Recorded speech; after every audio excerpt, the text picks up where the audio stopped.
Dearest Creator, it was never my intention for this to unfold.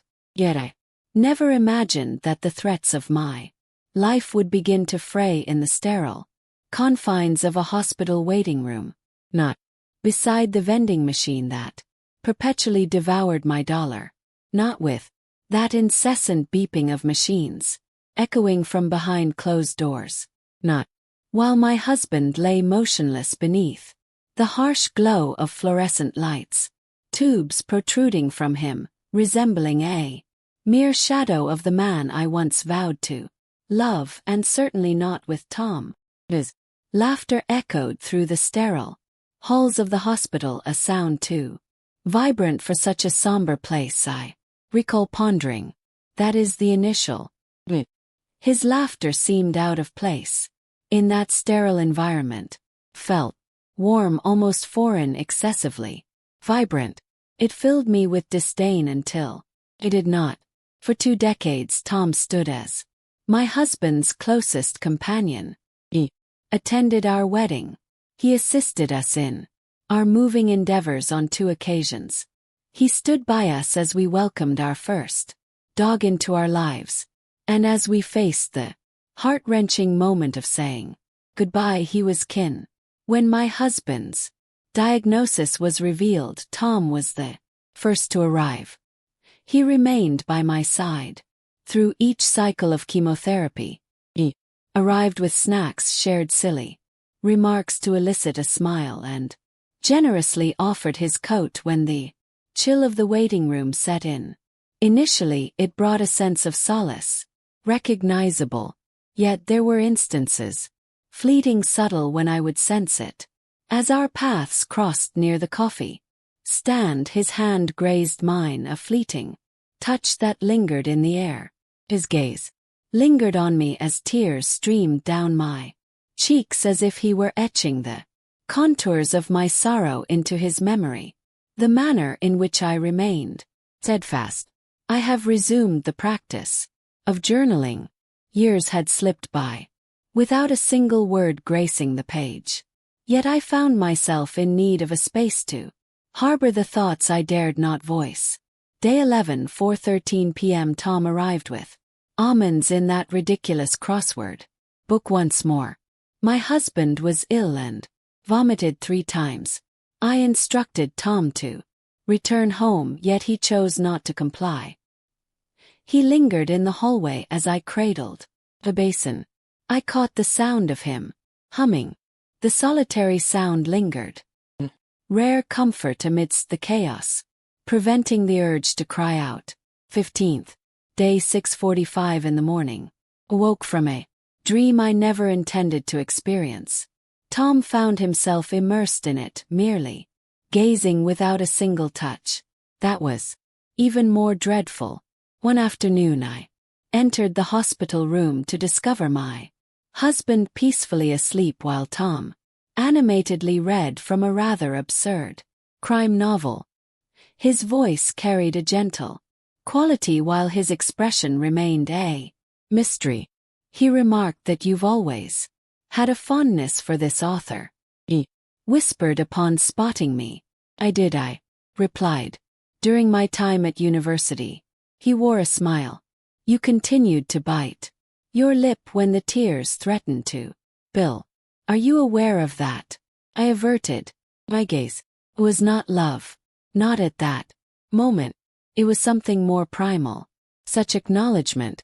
My loneliness acknowledged his, and they exchanged a silent nod across the distance that separated us. I convinced myself it was merely a bond of friendship, that it held no significance. Felt a deep sense of gratitude. It is remarkable that someone could harbor such feelings after enduring weeks devoid of sleep, intimacy, and genuine conversation. Again he invaded my dreams that night. Upon awakening, I found no trace of shame within me. A surge of vitality coursed through me, as if a part of me had been in slumber as well, and it had only just begun to see the world. On the evening of February 6th, at precisely 10:27 p.m. once more, I observed my husband drift into slumber, his words trailing off into silence.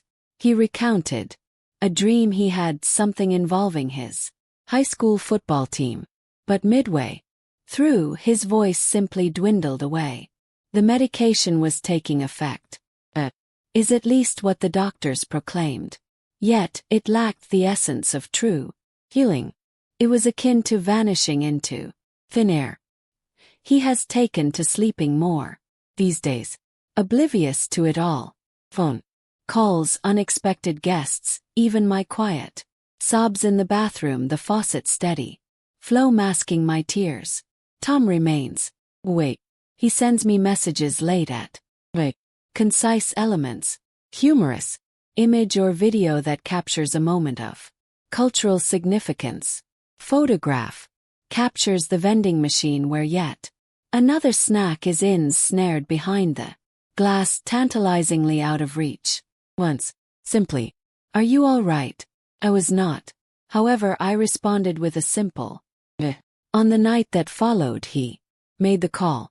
He mentioned that he was stationed outside the hospital.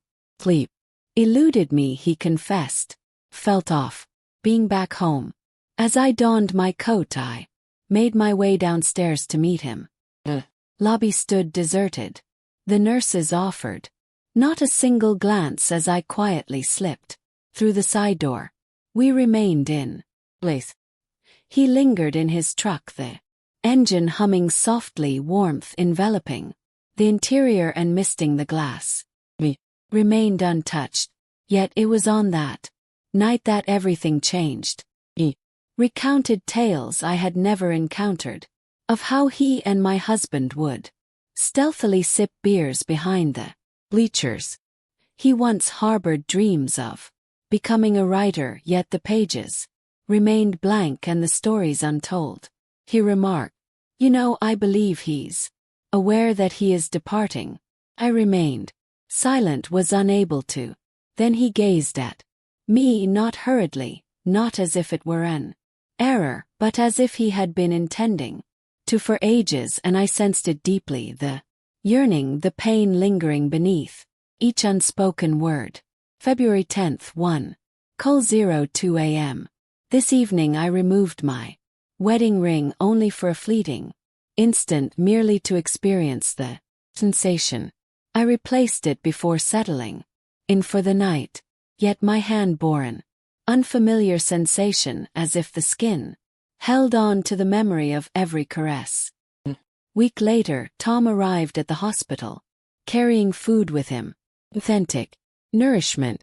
Thai takeout from that quaint spot we once adored but hadn't graced with our presence in ages. He recalled my request. We lingered at the far end of the hallway close to the exit. He presented me with chopsticks as if we were on a date. Naturally, that word was never uttered by us. Yet it seemed that way, a clandestine affair. Purloined item. In the midst of it all, laugh escaped me. It had been weeks since I last found myself laughing. Pressed my hand to my lips and surveyed the surroundings, a wave of fear washing over me. "Feel free to laugh," Tom remarked. "You are still permitted to experience emotions." Our gazes locked, and his hand brushed against my knee. Only that. His hand lingered there, as if it were meant to be. Not captivating, not inquiring, simply existing. Yet I remained still. February 14th, 11:59 p.m., the eve of Valentine's Day. This morning was consumed by the sight of my husband leaning over a plastic bucket, his body racked with the violent motions of vomiting. The evening unfolded within the confines of Tom's truck. He refrained from kissing me, yet as he cradled my face and whispered, "You don't have to do this alone." Part of me yearned for him to take that step. Oh, how I longed for him to. And in that fleeting instant, had he leaned in just a fraction more, I believe I would have surrendered without hesitation. He did not. Perhaps that only exacerbated the situation, for it signified that we were both acutely aware of our intentions. On the 20th of February at precisely 3:14 in the afternoon, that as I sat in the hospital cafeteria, the rain began to fall. Not merely a sprinkle, genuine rain. Echoes of thunder resonate in the distance, chilling, piercing, the sort that ignites a yearning for connection. Had been 3 days since I last laid eyes on him. Not since that fateful evening in the truck. Not since the day of love. I reassured myself that the distance was beneficial, secure. He likely experienced a sense of guilt. He ought to have as well. Perhaps I did. Predominantly, I simply missed him. Drifted through the corridors like a specter. The nurses offered smiles, reminiscent of those given to someone who has misplaced an unnamed treasure. Found my husband in a deep slumber when I went to check on him. His lips bore the parched evidence of neglect. His skin bore a faint gray hue. I departed. Once more roaming, I found myself in the dusty storage room tucked away at the far end of the second floor. Stillness enveloped the space, abandoned since the final touches of the last renovation. I settled into a folding, the rhythmic drumming of the rain against the windows enveloping me in its embrace. At that moment the door let out a haunting creak. Tom, initially he remained silent. He just crossed the threshold, water cascading from his. "Oh, you didn't respond," he remarked. Words eluded me. We lingered in that small neglected room, the rain drumming relentlessly against the window pane. Inside. And then our lips met in a tender kiss without a hint of caution. No preamble. Years of solitude colliding. In an instant, he pressed me softly against the wall, his hands cradling my face as if he were etching my features into his memory. My coat remains draped over my shoulders. My fingers quiver. His mouth held the rich flavor of coffee mingling with an elusive essence I couldn't quite identify. We remained clothed, yet our touch conveyed a sense of urgency, as if this moment could slip away from us forever. This felt like the sole hour we would ever be granted. February 21st, 2:06 a.m. I revisited every moment in my thoughts, akin to a melody that lingered, impossible to shake off.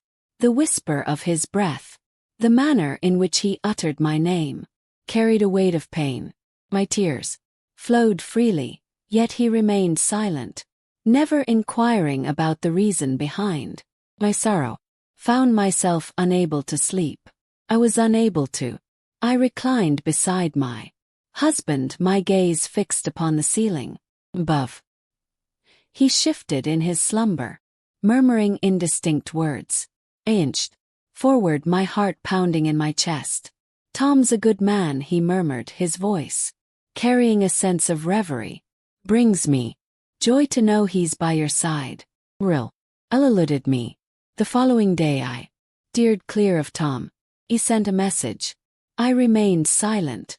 He lingered in the shadows of the hospital entrance. Chose to stay in, for now it had become tangible. It had transcended mere contemplation, a fleeting glance, or the possibility of something more. This moment I had allowed it to unfold was something I had longed for. I had embraced it fully, and a part of me loathed my own existence. Yet a smaller part, one I endeavored to dismiss, long to experience that touch once more.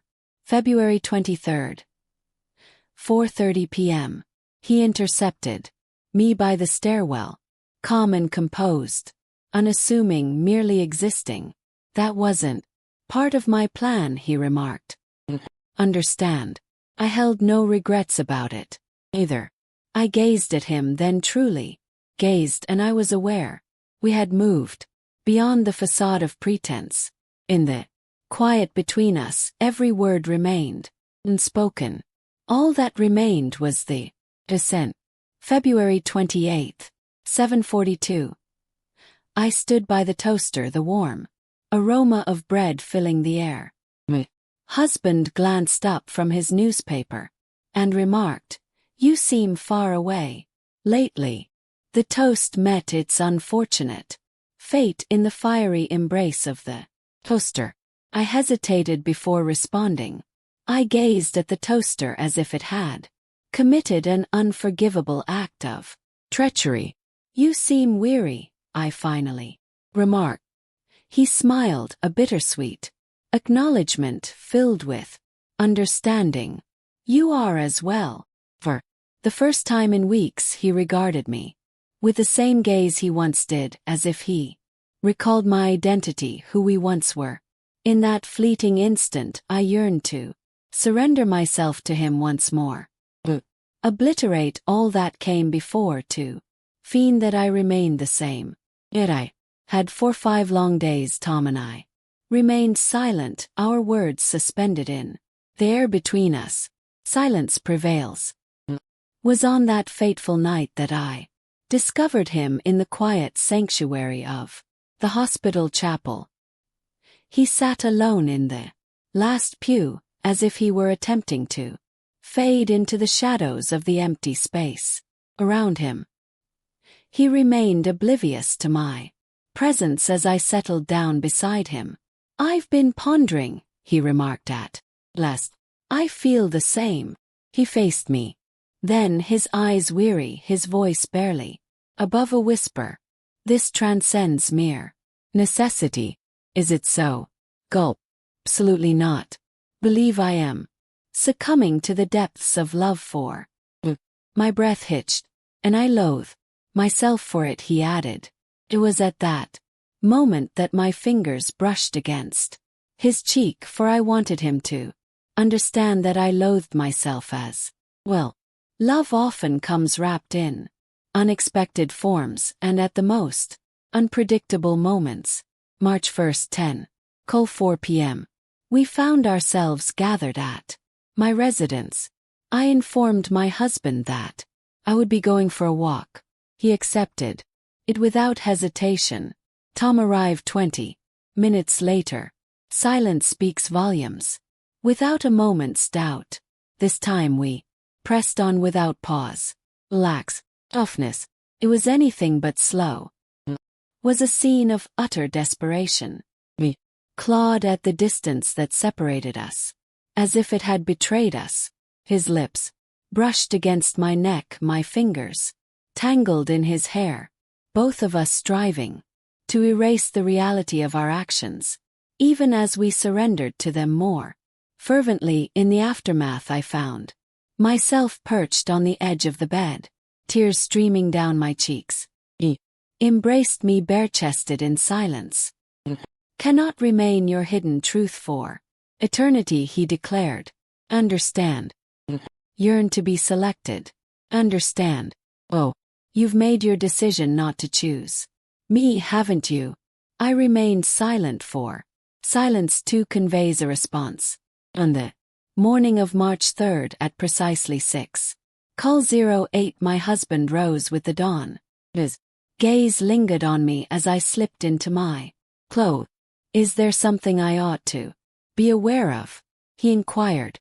I stood still, caught in a moment of disbelief. He kept his voice steady, did not place any blame. I simply waited. I parted my lips, yet the truth lodged itself in my throat.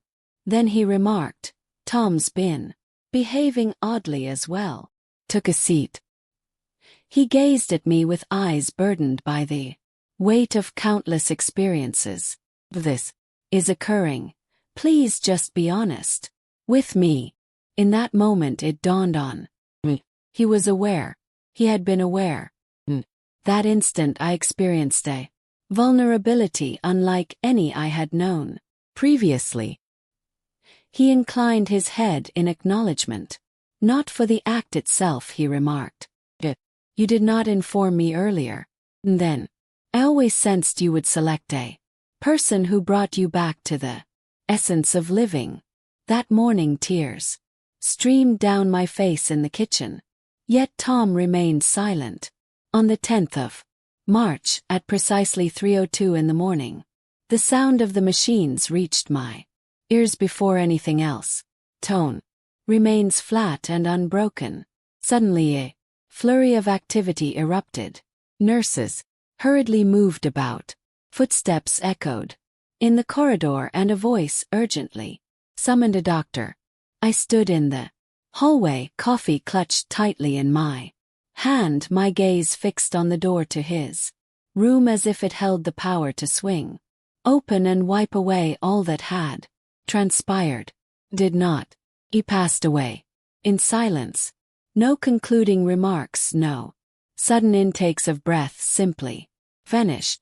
I held back my tears at first.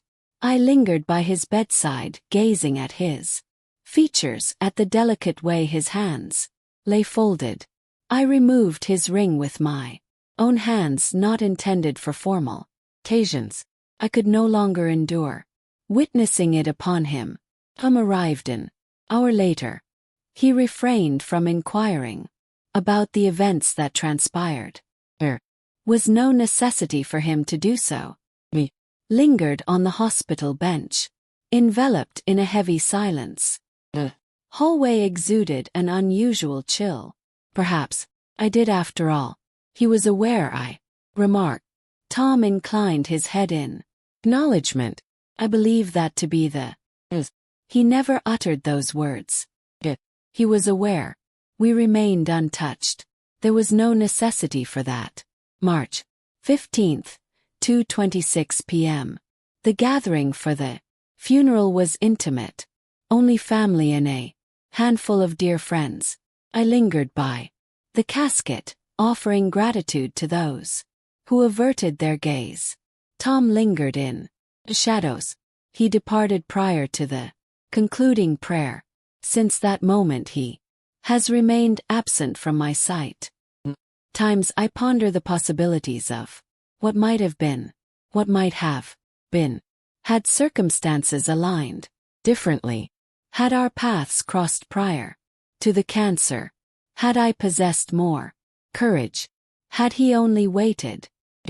Affection that emerges from sorrow is seldom the type that endures it. We were both aware of that truth. The journals remain in my possession. Find myself revisiting the entry from that night, when Tom first laid his hands on me. Not that I wish to revisit it, yet it serves as a poignant reminder of my humanity.